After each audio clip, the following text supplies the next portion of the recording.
ज्ञातारं विश्वतत्त्वानां वन्दे तद्गुणे लब्धे वन्दे तद्गुणे लब्धे वन्दे तद्गुणे लब्धे।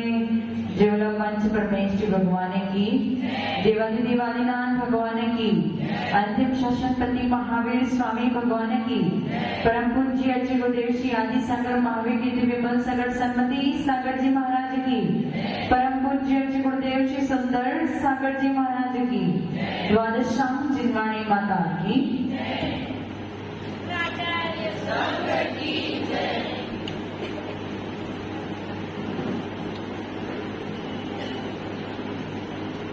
हमने ज्ञानावरणी, दर्शनावरणी, वेदनीय, मोहनीय, आयु और नाम, इन कर्मों को पढ़ लिया था।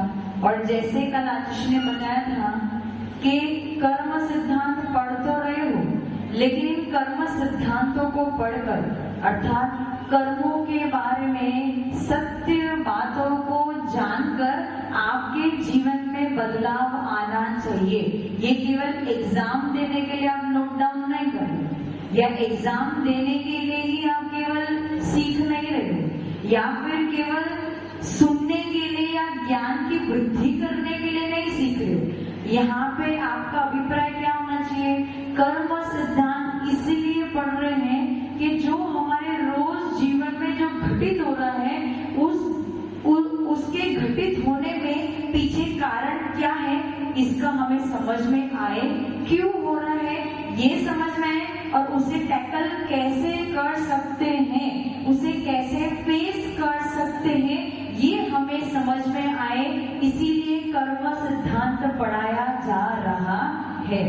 यदि कोई सामने मतलब कोई अन्य व्यक्ति आपके साथ अत्याचार करता है तो आपको अच्छा लगेगा? यदि कोई अन्य व्यक्ति आपके साथ अत्याचार करेगा डॉक्टर साहब तो आपको अच्छा लगेगा? आप उस बात को सहन नहीं कर पाओगे। लेकिन यदि आप ही अपने स्वयं के साथ अत्याचार करोगे तो आप सहन, कोई अपना अपने साथ अत्याचार करेगा तो उसकी बात तो आप सहन कर लोगे, लेकिन कोई अन्य व्यक्ति, कोई थर्ड पर्सन आपके साथ अत्याचार करेगा तो आप उसको सहन, आप उसको जवाब दोगे। तो इस कर्म सिद्धांत से हमें ये समझ में आ रहा है कि कोई थर्ड पर्सन आपके साथ अत्याचार नहीं कर सकता है। यदि आपके साथ कोई बुरा व्यवहार करने वाला यदि कोई है तो वो कौन है? आपके स्वयं के कर्म, और उस कर्म को करने वाले भी कौन है? आप स्वयं ही हो। तो इनडायरेक्टली आप स्वयं ही अपना बुरा कर रहे हो। और जब आपको इस बात का बोध हो जाता है ना कि आप स्वयं ही अपना बुरा कर रहे हो, तो यदि कोई दुखी करने वाली वस्तु भी यदि आपके साथ घटित हो जाती है तो वहां पे आपका दिमाग में क्या सेट होता है? भैया मेरे वजह से मेरे साथ में ऐसा हो रहा है, तो आप उसको समता पूर्वक सहन करोगे। और पता चला कि उस व्यक्ति ने मेरे साथ बुरा किया तो फिर समता सारी। राजेंद्र जी, समता सारी। यदि आपका कोई कॉम्पिटिटर है और वो आपसे कंपटीशन कर रहा है और आपका जो बिजनेस है उसकी वजह से बिल्कुल लॉस में जा रहा है और वो बीच में आड़े आ रहा है, मतलब कुछ ना कुछ ऐसे ट्रिक्स कर रहा है जिसकी वजह से आपका बिजनेस ठप होना प्रारंभ हो गया है, तो आप इसमें आपको बुरा लगेगा कि नहीं लगेगा? दुखी भी। आप हर वो कोशिश करोगे ताकि आपका बिजनेस वापस ऊपर, उसके लिए कोई भी कुछ भी करना पड़े, उसको मारना भी पड़े तो वो भी कर लोगे, लेकिन अपने बिजनेस को संभालोगे। लेकिन जो उसने कर्म सिद्धांत पढ़ लिया है वो क्या सोचेगा? वो सोचेगा कि यदि इसने कंपटीशन उठाई भी है तो वो भी अगर मेरे कर्म बलवान होते, यदि मेरा पुण्य बलवान होता तो वो कंपटीटर 100 कंपटीटर के कितने भी कंपटीटर खड़े होते तो भी वो मेरे सामने जीत। चक्रवर्ती होता है ना, चक्रवर्ती कितने खंड का राजा होता है? 6 खंड का राजा होता है। उस 6 खंड में जितने भी राजा है सबसे वो युद्ध करके जीतता है ना, तो उसका पुण्य कितना बलशाली है। कोई सामने कितना भी बलवान है लेकिन वो किसी से भी हारने वाला तो उसका पुण्य बलवान है। और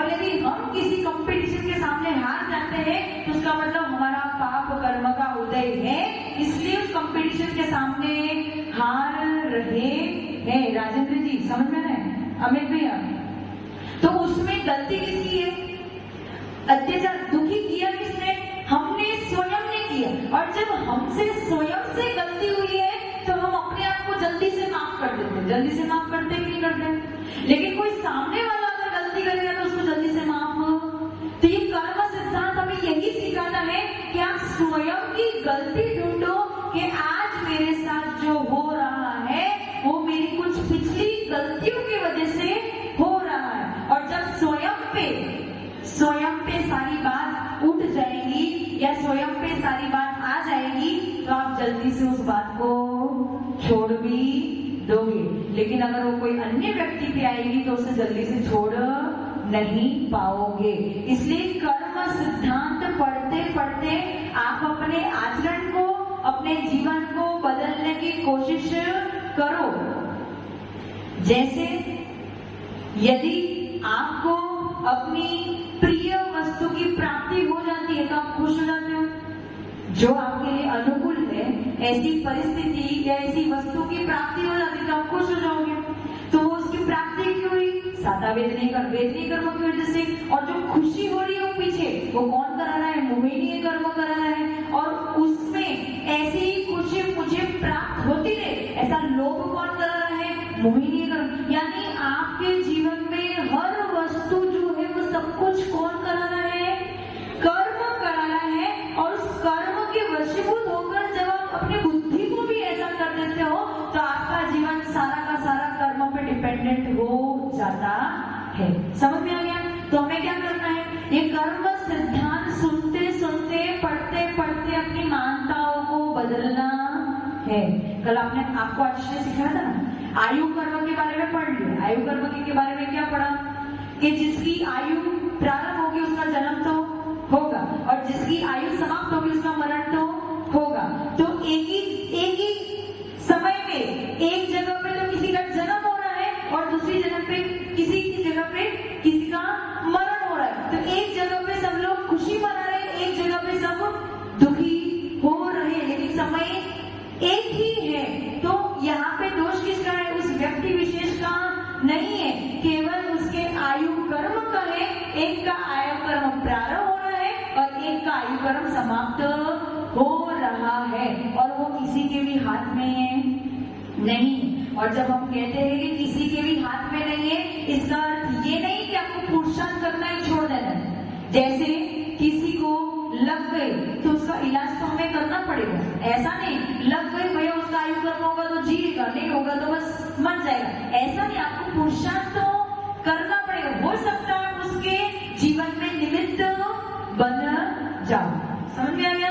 तो कर्म सिद्धांत पढ़ते पढ़ते अपने जीवन को बदलने की कोशिश करेंगे।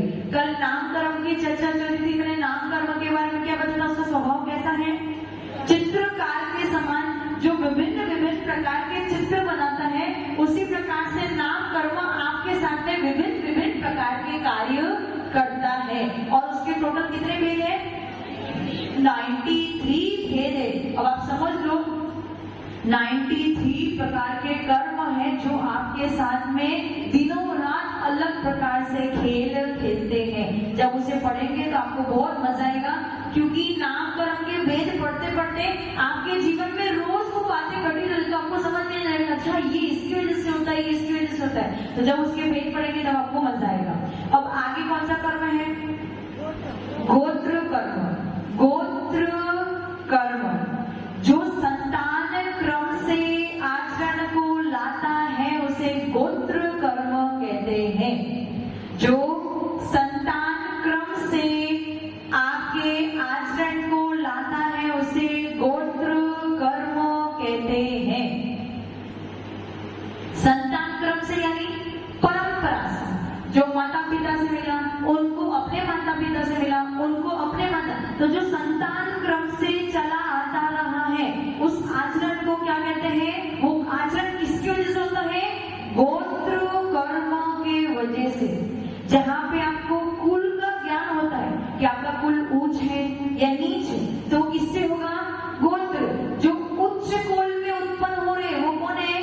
उच्च गोत्री। और जो नीच कुल में उत्पन्न हो रहे वो कौन है?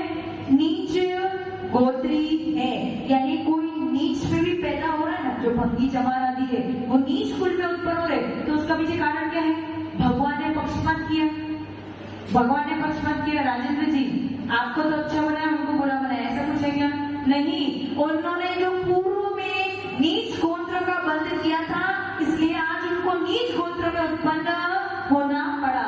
और आपने पूर्व में अच्छे कार्य किए होंगे जिसकी वजह से आपको उच्च गोत्र का बंध हुआ, और उच्च गोत्र प्राप्त करने के बाद आप अच्छे आचरण को पालन कर रहे हो। ये किसकी वजह से है? गोत्र कर्म के वजह से। अब अपने पास 4 गतियां हैं। कितनी गतियां हैं? मनुष्य, तिर्यंच, देव और नारी। जो देव गति के जीव है, देव गति में जितने जीव है सबके सब उच्च गोत्री होते हैं। सबके सब क्या होते हैं? उच्च गोत्री होते हैं। यहाँ पे यदि मैं आपको पूछूं कि आपको कौन सी गति में, आपके पास 4 ऑप्शन है, क्योंकि मनुष्य गति वाले के लिए सारे दरवाजे खुले हैं। वो मनुष्य गति में भी जा सकता है, तिर्यंच गति में भी जा सकता है, नरक गति में भी जा सकता है और देव गति में। तो आपको कौन सी गति में जाना है? हाँ, कौन सी गति में जाना है सुनील जी? देव गति में ही जाना, बाकी तो देव गति में। लेकिन देव गति में जो श्रेष्ठ पद है, श्रेष्ठ यानी सर्वोत्तम पद, जिसकी आज्ञा में सारे देव चलते हैं, ऐसे केवल 98 पद है। कितने? 98। अब आपको लगता है आपका नंबर 98 में लगेगा, ऐसा लगता है? इतने सारे मनुष्य तिर्यंच मर के जब देव गति में जाएंगे, आप इतने अच्छे तो हो नहीं कि 98 में आपका नंबर लग जाए। लाखों करोड़ों असंख्यात लोग देव गति में जाने की परीक्षा दे रहे हैं और उस 98 में आपका नंबर लग जाए, ये तो पॉसिबल नहीं। और उस 98 के बाद जितने भी देव हैं, कुछ देव मतलब उस 98 के जो परिवार वाले जो देव होते हैं, उतनी गिनती को छोड़ के बाकी सारे शेष देवों की वहां पे कोई मान सम्मान नहीं होता है।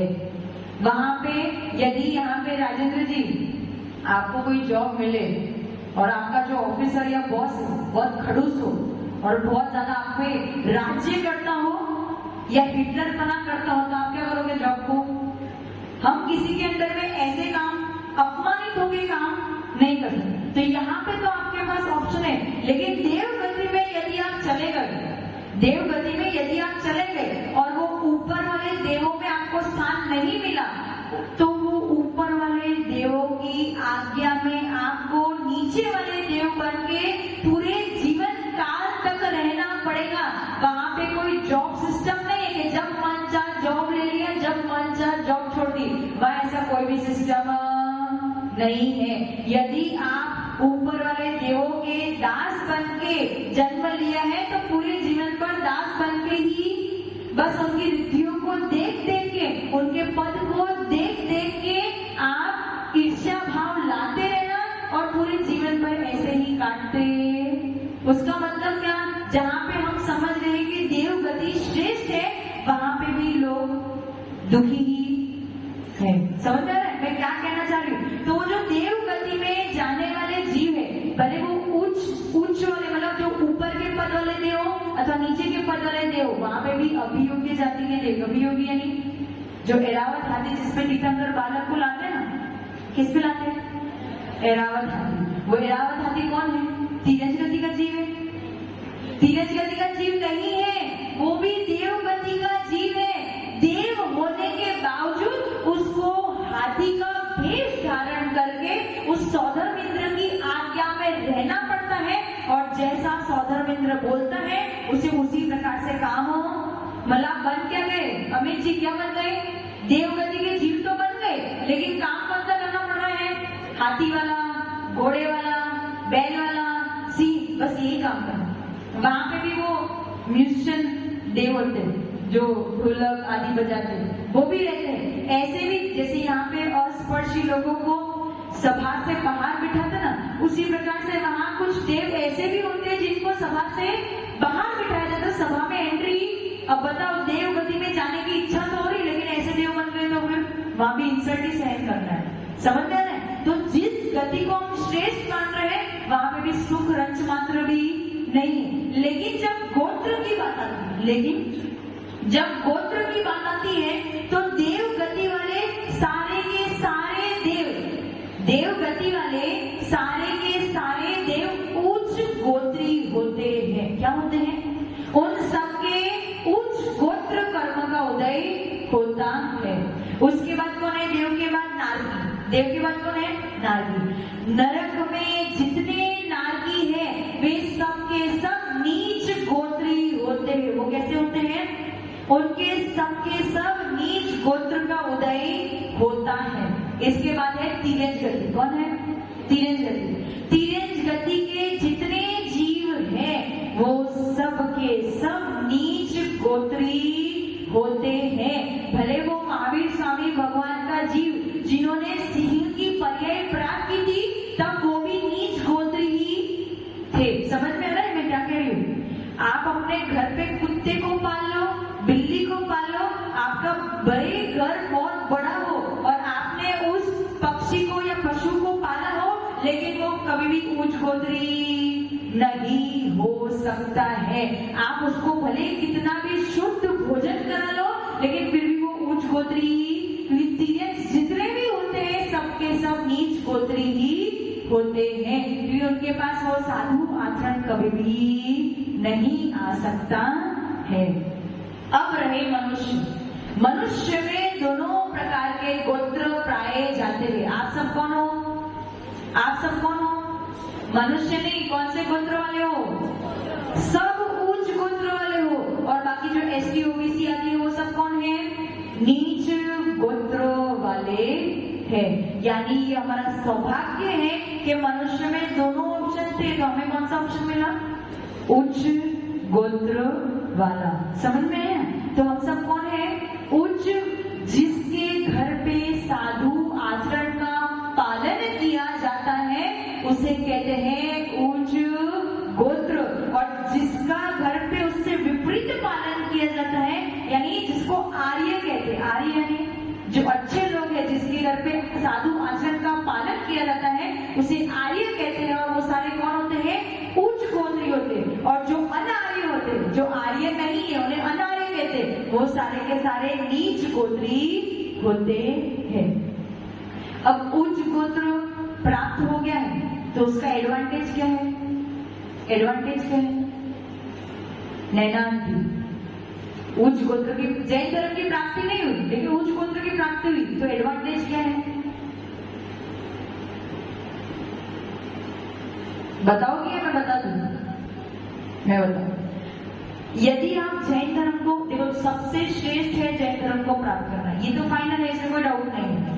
लेकिन यदि जैन धर्म की प्राप्ति नहीं भी हुई लेकिन आप उच्च गोत्री हो तो कभी कदाचित आप साधु बनना चाहो तो साधु भी बन सकते हो।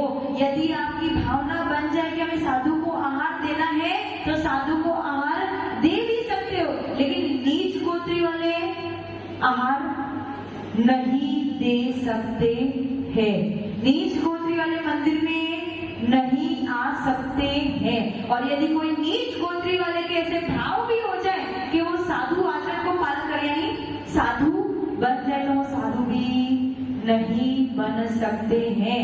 कि जितने भी नीच गोत्री भी दो प्रकार के, कितने प्रकार के? एक तो स्पर्शी और दूसरा स्पर्शी यानी जिसको स्पर्श करने पे नहाना नहीं पड़ता, और एक अस्पर्शी जिसको स्पर्श करने पे आपको नहाना पड़ता है। अस्पर्शी कौन होते हैं? भंगी जमानाती जो होते हैं, चांडाल आदि होते हैं, वो कैसे होते हैं? अस्पर्शी। यदि आपसे छू जाए तो आपको नहाना पड़ेगा। साधु यदि अपने आहार में उनको देख ले तो उनको अंतराय करनी पड़ेगी। ऐसे होते हैं वो अस्पर्शी नीच गोत्री। अगर वो चाहे किसी साधु का उपदेश सुन लिया और उनके भावना बन भी जाए तो भी वो त्यागी व्रती नहीं बन सकते हैं। और यदि कोई स्पर्शी नीच गोत्री, स्पर्शी यानी जिनको नीच गोत्र तो है जैसे धोबी आदि, उनको स्पर्श करने पर आपको नहाना नहीं।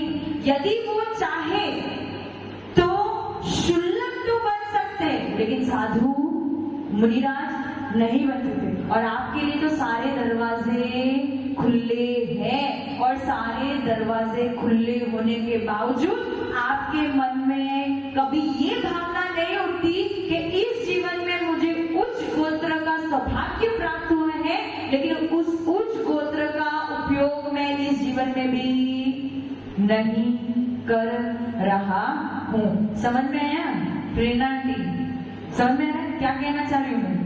कि आपको सौभाग्य, आपका नाम कर्म भी बलवान है, इसकी आपके सारा शरीर, सारे आंखों का, सारी इंद्रिय बिल्कुल परफेक्ट है, कोई तकलीफ नहीं है किसी को, कोई तकलीफ नहीं। आपका गोत्र कर्म भी परफेक्ट है, आपका ज्ञानावर्णी कर्म इतना खराब नहीं कि आपको समझ में नहीं आएगा, दर्शनावर्णी कर्म इतना खराब नहीं कि आपको अपनी आत्मा के दर्शन नहीं करने देगा।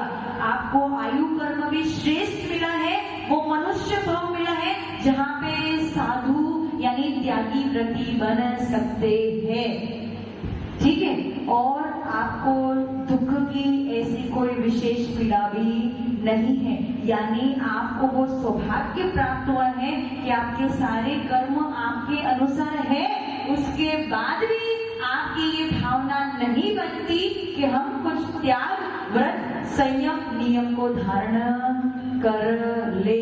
समझ में आ रहा है? समझ में आ रहा है? कर्मकांड की शास्त्र में, हाँ क्या बात कर रहे थे गरिमांड? कुछ चर्चा कर रहे थे? योगिता ने कुछ कह रही थी, हमसे भी कर लो थोड़ी सी चर्चा, कुछ विशेष प्रश्न पूछना था? हाँ पूछ लो।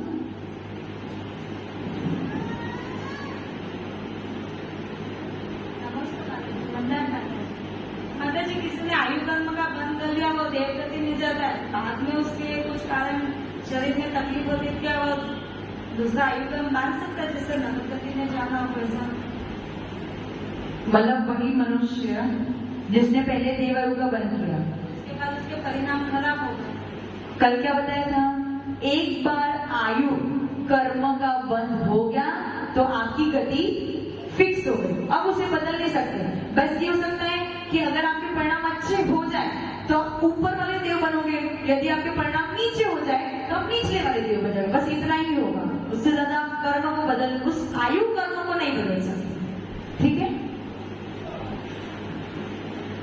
हाँ तो अपनी बात, हाँ मैं ये बता रही थी, कर्म कांड में एक बहुत ही अच्छा एग्जाम्पल बताया था आचार्य भगवान ने। वो क्या बताते थे कि एक सियारनी का बच्चा था। क्या था? सियारनी का बच्चा। वो कहाँ पला था? शेरनी के पास। कहाँ पला था? शेरनी के पास। उस शेरनी के भी कई बच्चे थे, और एक दिन सारे बच्चे घूमने के लिए निकल गए, और क्या हुआ, सामने हाथी आया। तो शेरनी के बच्चों ने क्या किया, वो आगे बढ़ के उससे लड़ने के लिए तैयार हो गए। किससे? हाथी से। लेकिन उस सियारनी के बच्चे ने क्या किया, अपने कदम पीछे कर लिए।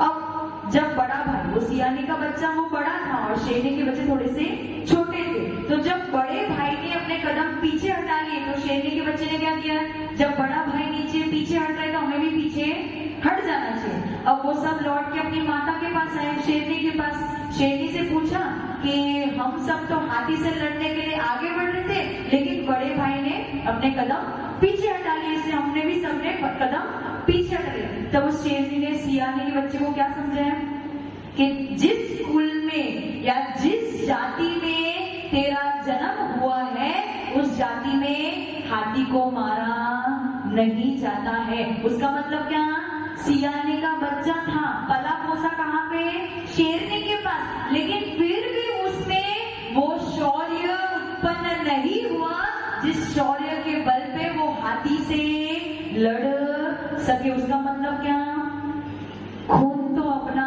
कार्य करके ही रहेगा। कितने भी नीच गोत्री को ऊपर का पद दे देना, उसे कुछ भी बना देना, लेकिन फिर भी उसका खून तो अपना काम, उसका रंग तो दिखा के ही रहेगा।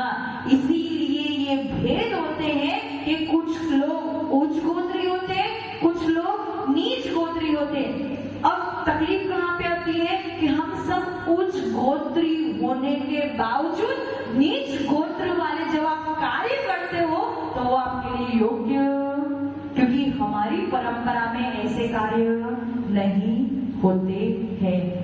दारू बेचना, सिगरेट बेचना, ये सब क्या है? ये हमारे कार्य है। जूते बेचना ये हमारे कार्य नहीं है। हम कौन है? हम सब उच्च गोत्री वाले हैं। उच्च गोत्री वाले जीव होके भी यदि आप नीच गोत्र के कार्य करोगे तो नीच गोत्र कर्म वाले जीव और आप में कोई फर्क रहने वाला नहीं है। उसका मतलब क्या?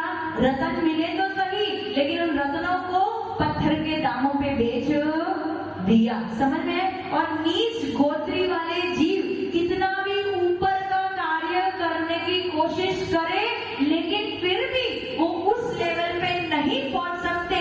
उनका जो दिमाग है या उनकी जो कार्य क्षमता है वो उस लेवल तक नहीं पहुंच सकती जिस लेवल पे आप लोग पहुंच सकते हो। समझ में है? समझ में आ रहा है? ये होता है उच्च गोत्र और नीच गोत्र, ये दो ही भेद है। और ये होता है गोत्र कर्म, जिसकी वजह से आपका उच्च और नीच गोत्र होता है। और ये किसकी तरह होता है? इसका स्वभाव कैसा है? कुंभकार की तरह। कैसा होता है?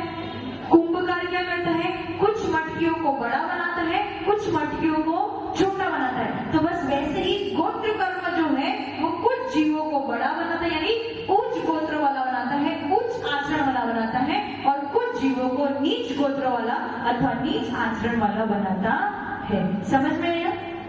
समझ में आ गया? क्लियर? तो उच्च गोत्र और नीच गोत्र दो ही भेद है। और इसका स्वभाव कैसा है? कुंभकार की तरह।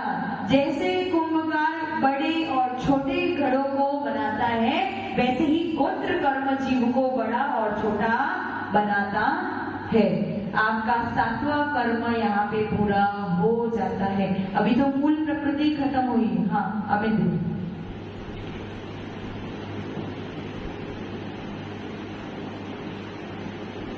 वंदे माता जी, बहुत सुंदर। मेरा प्रश्न ये है कि जो नामकरण होता है, तब जो गोत्र होता है, जैसे हमारा जैसे अभी गोत्र है, तो वो गोत्र जैसे साधु बनने के बाद उसका भी गोत्र चेंज हो जाता है? किसका? नामकरण होने के बाद। नामकरण मतलब? जैसे नाम है, जैसे आज मेरा अमित है, मेरा गोत्र अभी अलग है, जैसे उच्च गोत्र नहीं। यहाँ पे गोत्र की केवल आप जो गोत्र समझ रहे हो उस गोत्र की बात नहीं चल रही। यहाँ पे दो ही गोत्र है, एक उच्च और एक नीच। आप भी उच्च गोत्री हो, हम भी उच्च गोत्री। आप में योग्यता है साधु बनने की। जो भी उच्च गोत्री वाले होते हैं उन सब में साधु बनने की योग्यता होती है। और जितने भी नीच गोत्री यानी भंगी, चमार, चांडाल आदि, धोबी आदि, ये सब नीच गोत्री है। इनका साधु आचरण कभी भी नहीं हो सकता है। बस ये दो है। आप जिस गोत्र की बात करें वो व्यवहार में वो अलग है। यहाँ पे जो कर्म है वो दो ही, उच्च और नीच। आप भी उच्च गोत्री, हम भी उच्च गोत्री। ठीक है? उनका सवाल ये है कि साधु बनने के बाद वो उच्च गोत्री हो जाएंगे क्या? ऐसा माता जी, अभी आपने बताया कि हाँ, नमस्ते गुरुदेव, बनना है माता जी। सॉरी। हाँ, अभी आपने बताया कि गोत्री दो प्रकार के हैं, उच्च गोत्री और नीच गोत्र। और नीच गोत्र में भी स्पर्शी और अस्पर्शी दो प्रकार के बताए। और उसमें भी ये बताया आपने कि अस्पर्शी होते हैं वो साधु नहीं बन सकते, और स्पर्शी हो सकते हैं उसमें ज्यादा क्षुल्लक बन सकते हैं। ज्यादा से ज्यादा वो भी अपवाद मार्ग है, उत्कृष्ट मार्ग नहीं। किसी की बहुत तीव्र भावना बन रही है तो उसे क्षुल्लक बना दिया, और फिर भी वो साधु संगति में बैठ नहीं सकता, और उसे अलग स्थान मिलेगा। सभी तीर्थंकर थे, वो क्षत्रिय थे, तो फिर वो सब उच्च गोत्री थे। उच्च गोत्री, आपको क्या लगता है कोई नीच गोत्री मोक्ष जा सकते हैं क्या? जब नीच गोत्री साधु ही नहीं बन सकता, जब वो कोई संयम नियम नहीं ले सकता, जब वो प्रतिमा नहीं ले सकता, तो मोक्ष कहां से चला जाएगा? वो सभी भी उच्च गोत्री, सब उच्च गोत्री। आप सब भी उच्च गोत्री हो। अच्छा, उच्च गोत्री। हाँ, आप सब भी उच्च गोत्री हो, क्योंकि आपके घर पे साधु यानी सज्जन पुरुषों का आचरण। यहाँ पे साधु ये नहीं, सज्जन पुरुषों का आचरण करने वालों को उच्च गोत्री कहते हैं। लेकिन ये उच्च गोत्री को ही ये योग्यता पाई जाती है कि वो साधु परमेश्वरी बन सकते हैं। समझ में आया? हाँ, किसी का प्रश्न हो गया? हाँ, डॉक्टर साहब। नमस्ते गुरुदेव, वंदना माता जी। हम उच्च गोत्र के हैं, लेकिन हमारे जो अधिकारी और कर्मचारी हैं वो ज्यादातर 70% ST और SC यानी नीच गोत्र के हैं। तो भी हमें उनके सामने जी हजूरी, निवेदन और आदेश मानना पड़ता है। तो हम क्या करें? हम तो उच्च गोत्र के हैं, लेकिन वो सब नीच गोत्र के आज हमारे अधिकारी, नेता और अन्य कर्मचारी बन के बैठे हुए हैं। तो हमें मतलब उस समय हमें ये महसूस होता है कि देखो हम उच्च गोत्र के होते हुए भी इस प्रकार से हमें जी हजूरी करनी पड़ती है, निवेदन करना पड़ता है, उनका आदेश मानना पड़ता है। हो गया? ये आपको पता है, मैंने क्या बोला, नीच गोत्री वालों को ऊंचे पद प्राप्त नहीं होते, लेकिन ये पंचम काल का प्रभाव है जहाँ पे धर्म का रास हो रहा है। इस सब का रास होने की वजह से ही ये हो रहा है कि सारे नीच गोत्री ऊंचे पद पे होके बैठे हैं और सारे उच्च गोत्री नीचे पद पे होके बैठे हैं। इसका प्रभाव है पंचम काल का।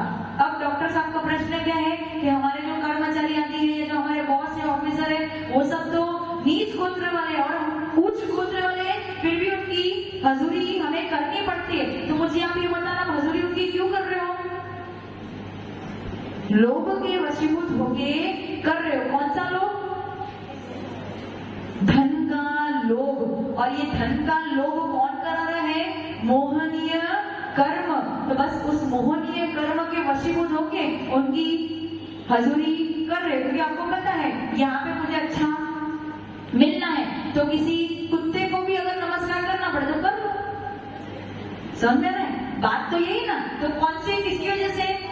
लोभ कषाय। कौन सी कषाय की वजह से डॉक्टर साहब? लोभ कषाय। और वो लोभ कषाय किसकी भेद है? मोहनीय कर्म। और मोहनीय कर्म का काम कैसा है? मदिरा जैसा। जैसे किसी ने मदिरा पी के पागल हो जाता है, वैसे ही आप लोभ कषाय में इतने अंधे हो गए हो कि आपको कोई मतलब नहीं है कि आप जिसको हाथ जोड़ रहे हैं वो नीच गोत्र वाला है या उच्च गोत्र वाला है। अब डॉक्टर साहब कौन करा रहा है आपसे? ये कौन करा रहा है? कौन सा कर्म करा रहा है? मोहनीय कर्म। उसमें भी कौन करा रहा है? लोभ नाम का मोहनीय कर्म आपसे ये काम करा रहा है। यदि आपको इस बात से बहुत तकलीफ हो रही है कि मैं उच्च गोत्री का हूँ और मुझे नीच गोत्र के वाले सामने हाथ जोड़ना पड़ रहा है, और यदि आप में दम हो तो छोड़ दो, काम छोड़ दो। पर उतना दम तो आप में कि लोभ कषाय इतनी तीव्र बैठी है कि आप छोड़ नहीं। बस यही तो मोहनीय कर्म है। अब समझते हैं मोहनीय कर्म कैसे नचाता है, कैसे आंखों पे। आपको पता है कि मैं उच्च गोत्र का हूँ, सामने वाला नीच, फिर भी मुझे उसकी हजूरी, जी हाजिरी करनी पड़ रही है, लेकिन किसकी पट्टी बंदी है? मोहनीय कर्म की पट्टी बंदी है। और जब तक उस पट्टी को नहीं खोलोगे तब तक आदिनाथ भगवान की 2 पुत्रियां थी ना, मैं थोड़ा सा 2 मिनट का समय लूंगी, आशीषी का समय हो गया, लेकिन फिर भी आदिनाथ भगवान की 2 पुत्रियां थी ना। उन 2 आदिनाथ ऐसा होता है कि जो तीर्थंकर भगवान होते हैं वो स्वयंभू होते हैं, किसी के सामने अपना मस्तक को झुकाते हैं। लेकिन आदिनाथ हुंडा और सरपणी काल के दोष के वजह से आदिनाथ भगवान की 2 पुत्रियां, क्योंकि तीर्थंकर को पुत्री नहीं होती है, जब पुत्री का विवाह कराना पड़ता है तब पिता को सामने सर झुकाना पड़ता है। तो जब उनकी पुत्री ने पूछा कि मतलब पिताश्री आपको क्या कभी सर झुकाना पड़ेगा, तो उन्होंने बोला हाँ झुकाना पड़ेगा। क्यों? क्योंकि जब तुम्हारी शादी होगी तो मुझे उनके सामने सर झुकाना पड़ेगा। तो 2 पुत्री ने क्या उत्तर दिया?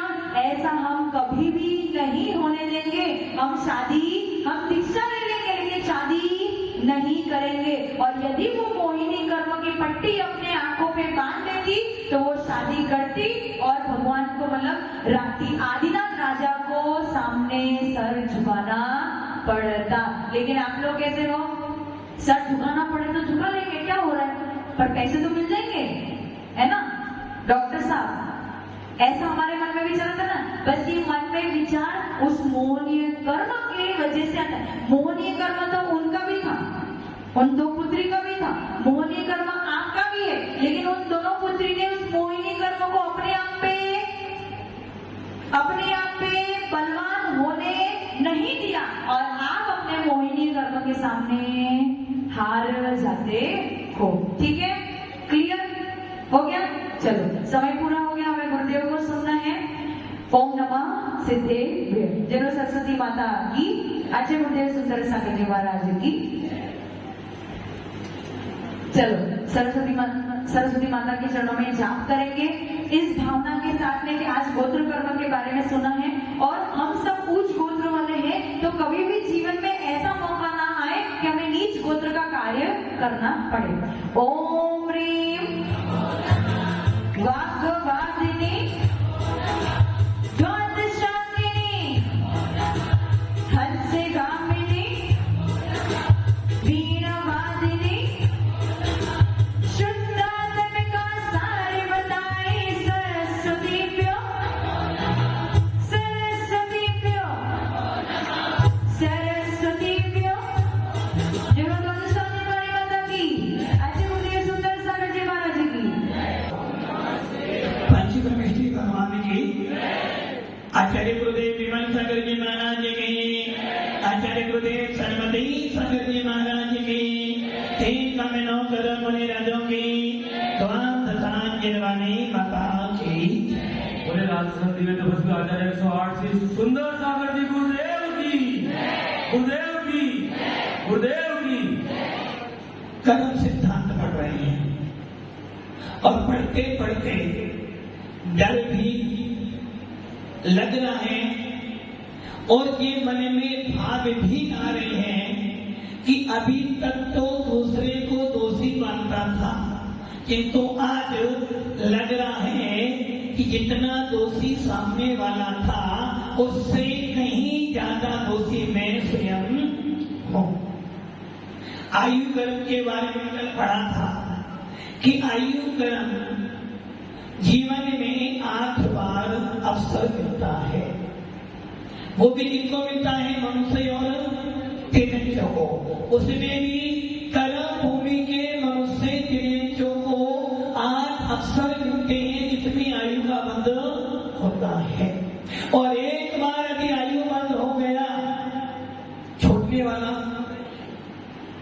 यदि एक बार आपने खोटे परिणामों से, गंदे परिणामों से आयु का बंद कर लिया और बाद में बहुत दान पुण्य किया, जाना तो उसी आयु में पड़ेगा। इतना हो सकता है तुम्हारे दान पुण्य करने से आपकी आयु यदि अशुभ बनी थी तो वो कम हो जाएगी, अच्छी बनी थी तो बढ़ जाएगी। ये नियम किसके लिए है? मात्र कर्म भूमि के मनुष्य और तिर्यंचों के लिए, जो 8 अवसर मिलते हैं। भोग भूमि के जीवों को 6 महीने पहले अथवा या 9 महीने पहले, 2 नियम है। भोग भूमि के मनुष्य और तिर्यंचों की आयु या तो 6 महीने पहले बढ़ने से या 9 महीने पहले बढ़ती है, और वो आयु का बंध एक अंतर मुहूर्त के लिए चलता है। यदि मैंने आयु बंद की है तो एक अंतर मुहूर्त में उस आयु को कम भी कर सकते हैं, अधिक भी कर सकते हैं, और कम तो कभी भी कर सकते हैं।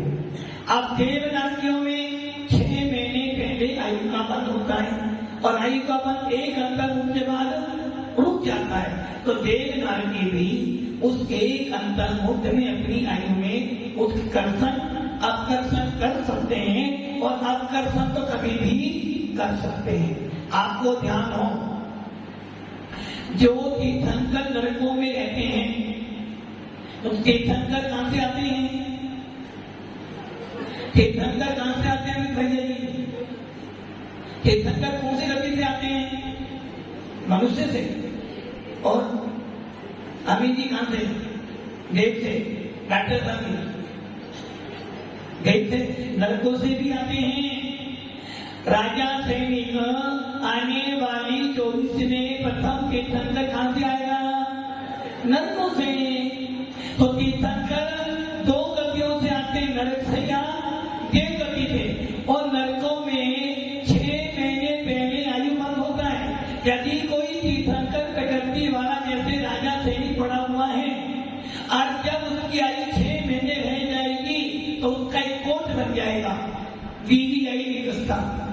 जैसे आप कहीं जाते हो ना बड़े कार्यक्रम में तो पास सकते हैं, VIP पास, VVIP पास, तो वो पास मिल गया। 6 महीने पहले कोट बन जाएगा, इसमें कोई भी नागरिक उसको अब दुख देने नहीं आएगा। ऐसे नरकों में भी एक अंतर मूर्तक आयु में कम अधिकता हो सकती है। अब आता है कि आयु बंद हो गया, छूटने वाला तो क्या करना चाहिए? आपको अपने परिणामों को अच्छा बना के रखना। जिनकी आयु 60 हो जाए उनको अब खतरा शुरू हो गया है, इसलिए परिणामों को अच्छा बनाकर, महावीर जी परिणामों को अच्छा बना के चलो, ना जाने कब आयु बंद। और ये निश्चित है आयु का बंद मनुष्य 3 में कर्म भूमि के जीवों को उनकी संपूर्ण आयु के 2 भाग बीत जाने के बाद जो एक भाग शेष रहता उसमें बंद होता है। अब आ जाओ, आयु बंद के कल चर्चा चली थी। यदि हमने अशुभ आयु का बंद कर लिया है तो हमें कैसे पता चले? तो ये ध्यान रखना, जब आगे पढ़ोगे उत्तर भेदों में तो कौन सी आयु कौन से काम करने से बनती है। उषा जी, कौन सी आयु कौन से काम करने से मिलती है? जब ये पता चल जाएगा तो आपको क्या करना पड़ेगा? वो काम छोड़ने पड़ेंगे। उसकी चर्चा जब आपका टीचर पढ़ाएगा जब करेंगे। आगे आ जाओ, आयु कर्म के बारे में ये निश्चित है, जिसने आयु का बंद कर लिया है उसका अकाल मरण नहीं होगा। और अकाल मरण मात्र 2 गतियों में होता है, मनुष्य और तिर्यंचों में। वो भी कर्म भूमि के मनुष्य और तिर्यंचों का। देव नरकियों का अकाल मरण मान लो,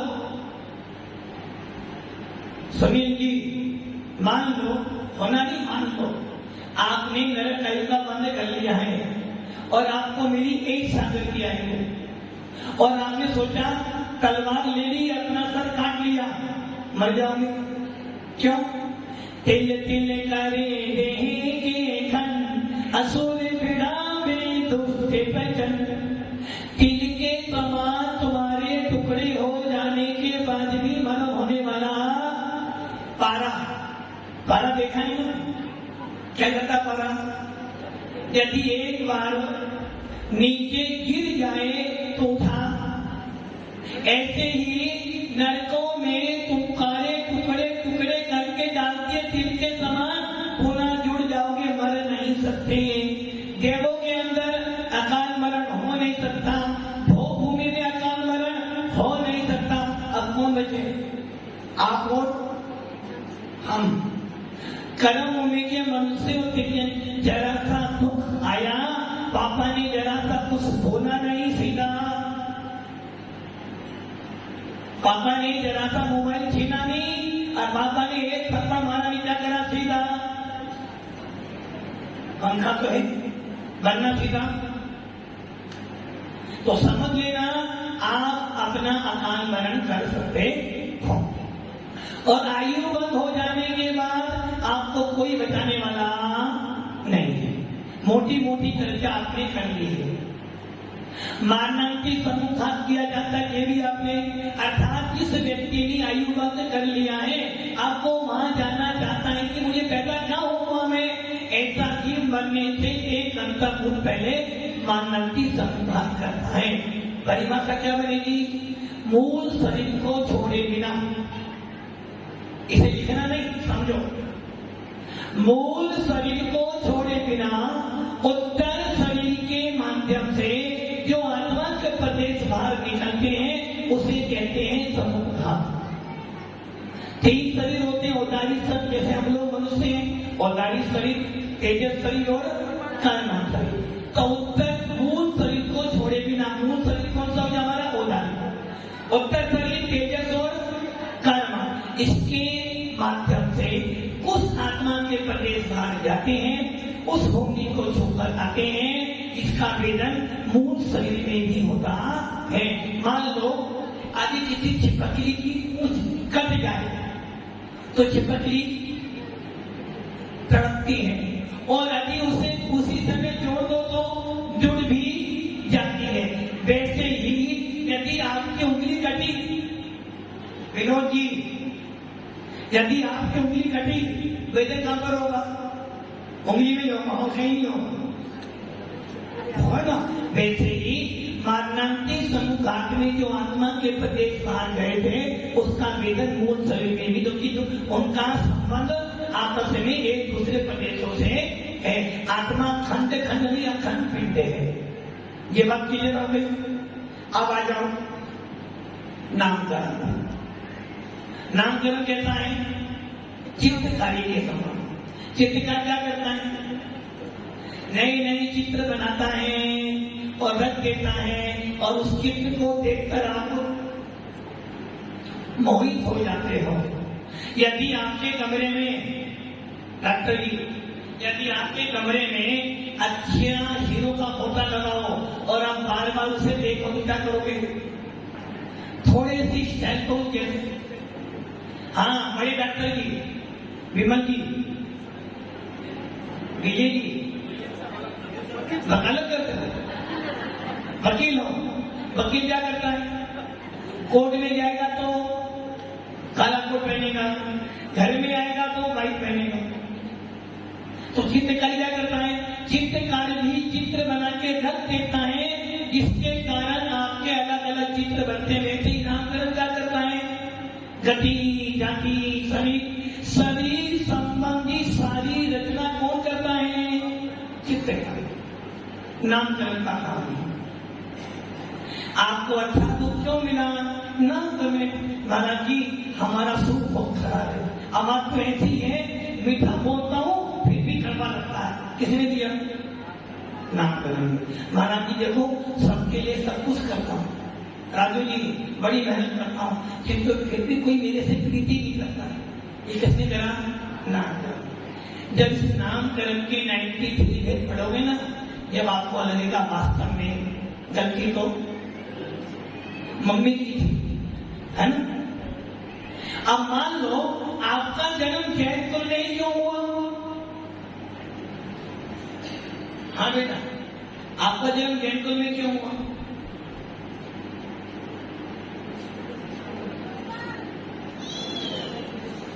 ऐसे कर्म किए थे, इसलिए हम पापा जैन थे, इसलिए तुम्हारा जन्म जैनकुल में हुआ। अभी मान लो तुम्हारे मम्मी पापा जैन ना होते तो तुम क्या लिखते अपने नाम के पीछे? जैन लिखते क्या? तो आप जैन कुल में पैदा किससे कर्म हुए? मम्मी पापा के कर्म हुए।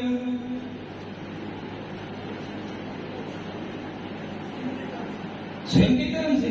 मुझे तो अभी मान लो तुम्हारे मम्मी पापा जैन ना होते तो, अभी चौकी वाले होते तो अभी क्या करते हैं? फिर क्या बोलते हैं? अमित जी बोलो, आप तो जैन हो ना? जैन हो ना? ये जैन कुल कहां से मिला? किसके नाम? मम्मी के नाम से, पापा के नाम से। आपको जैन कुल कहां से मिला? पापा ने दिया ना। यदि तुम्हारा जन्म किसी सिख धर्म में तो क्या करते हैं? जैन कुल मुझे मम्मी पापा ने नहीं दिया, ये भी नामकरण ने दिया। वो तो निमित्त मात्र थे। ऐसा भी होता है कभी कभी कि कोई बच्चा ब्राह्मण कुल में पैदा हुआ, किंतु उसके पूर्व संस्कार जैन के थे, तो वो जैन धर्म स्वीकार कर लेता, जैन धर्म पालन करता है। तो ये सारा कारण नामकरण है, चित्रकारी के समान। अब आ जाओ गोत्रकरण, इसकी चर्चा लंबी चली है। गोत्र, और माता जी ने उदाहरण दिया था आपको सिरारनी वाला। गोत्रकरण क्या करता है? सिरारनी का बच्चा, वो सेठनी कहती कि बेटा तो सुंदर भी है, सूरवीर भी है,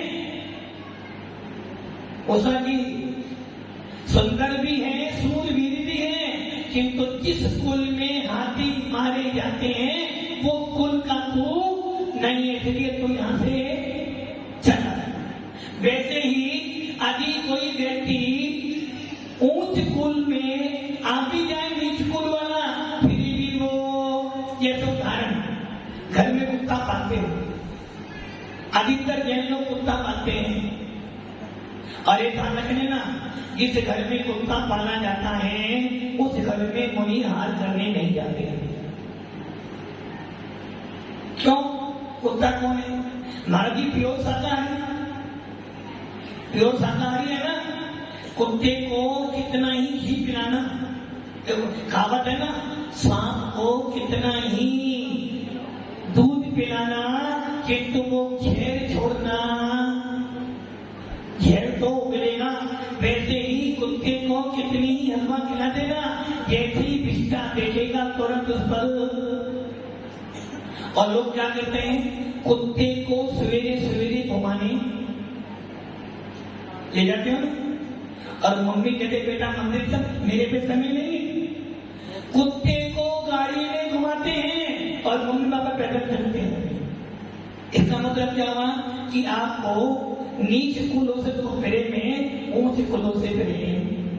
कुत्ते को हिलाते भी हो, बच्चे के लिए तो बाई रखी है। प्रेरणा जी घर में काम करने वाली आती ना, परसों कहीं उससे बोला महाराज ये बाई है, मैं सब कोई काम वाली बाई होगी, बोले नहीं ये मम्मी की है। तो क्या कर दिया आपने? बाई किसे कहते हो? पहले कहते थे बाई मैंने माँ, अब बाई कौन हो गया? काम वाली बाई, बर्तन वाली बाई, कपड़े धोने वाली बाई, बच्चे खिलाने वाली बाई।